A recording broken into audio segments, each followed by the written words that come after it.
faut venir voir cette exposition parce qu'il faut aller voir Van Gogh là où il a créé ses plus belles œuvres. Donc ici, on est à Auvers-sur-Oise, un petit village à 30 km de Paris, où Van Gogh a réalisé 70 tableaux en 70 jours. Cette œuvre-là, drôle, belle, bien exécutée, Emma Vanekova, qui résume pour moi une grande partie de cette exposition. C'est-à-dire, qu'est-ce qu'on fait de l'influence de Van Gogh quand on n'a pas Van Gogh? Parce qu'ici, on n'a pas d'originaux de Van Gogh. On a de magnifiques reproductions et on a des originaux de Monet, de Signac, de Mine Bernard. On a des très grands noms qui sont représentés ici avec des œuvres originales, mais Van Gogh, on ne l'a pas. Et je trouve que cette œuvre-là, qui est un autoportrait de Van Gogh où on ne voit pas son visage, mais où tout dit Van Gogh et personne n'aura la moindre hésitation pour deviner la tête qui doit se trouver au-dessus, je trouve que ça fonctionne magnifiquement bien. C'est une très belle mise en abîme, comme on dit, pour faire comprendre le propos de notre exposition.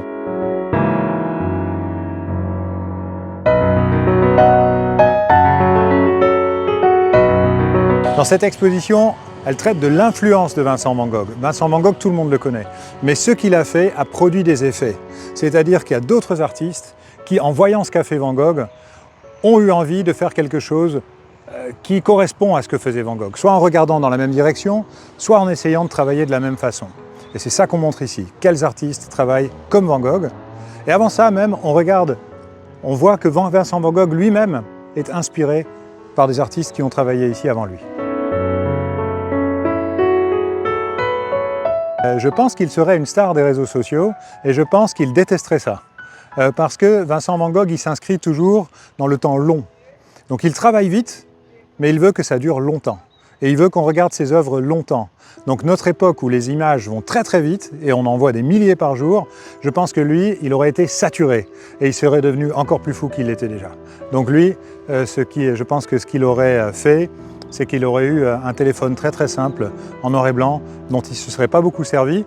Mais je pense que les gens qui le regardaient travailler, eux, en auraient fait une star des réseaux sociaux. La correspondance de Vincent Van Gogh avec ses annotations, c'est 1 million de mots. Donc il a fallu en sélectionner quelques-uns, mais j'ai essayé de prendre ce qui était le plus représentatif de certaines idées phares, des idées clés de Vincent Van Gogh. Par exemple, je ne suis qu'un anneau dans la chaîne. Ça c'est important parce que ça nous dit à quel point Vincent Van Gogh est humble, alors qu'il est conscient d'être un grand peintre. Mais ce n'est pas pour autant qu'il se considère lui-même comme un aboutissement. Il n'a pas d'ego. Il sait qu'il est au service de quelque chose de plus grand que lui, qui est l'art.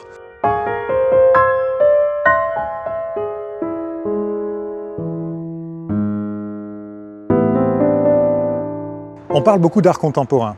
Alors c'est une notion qui, moi, m'interpelle. Je la trouve un petit peu ridicule, pour tout vous dire, parce que ça fait au moins 50 ans, sinon plus, que l'art est dit contemporain.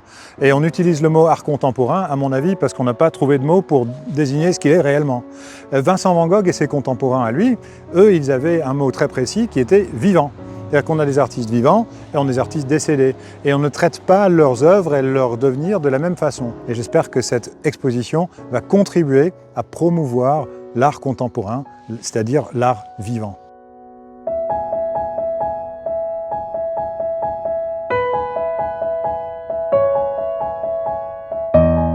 Alors, le docteur Gachet, lui, c'est une figure centrale de l'art novateur de son temps.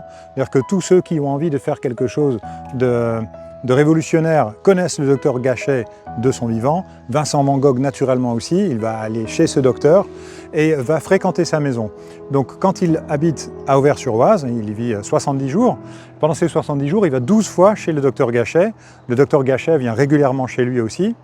Et le docteur Gachet va être tellement marqué par sa rencontre avec Vincent Van Gogh qu'il va vouer toute la fin de sa vie, il va vouer un culte à la mémoire de Vincent Van Gogh.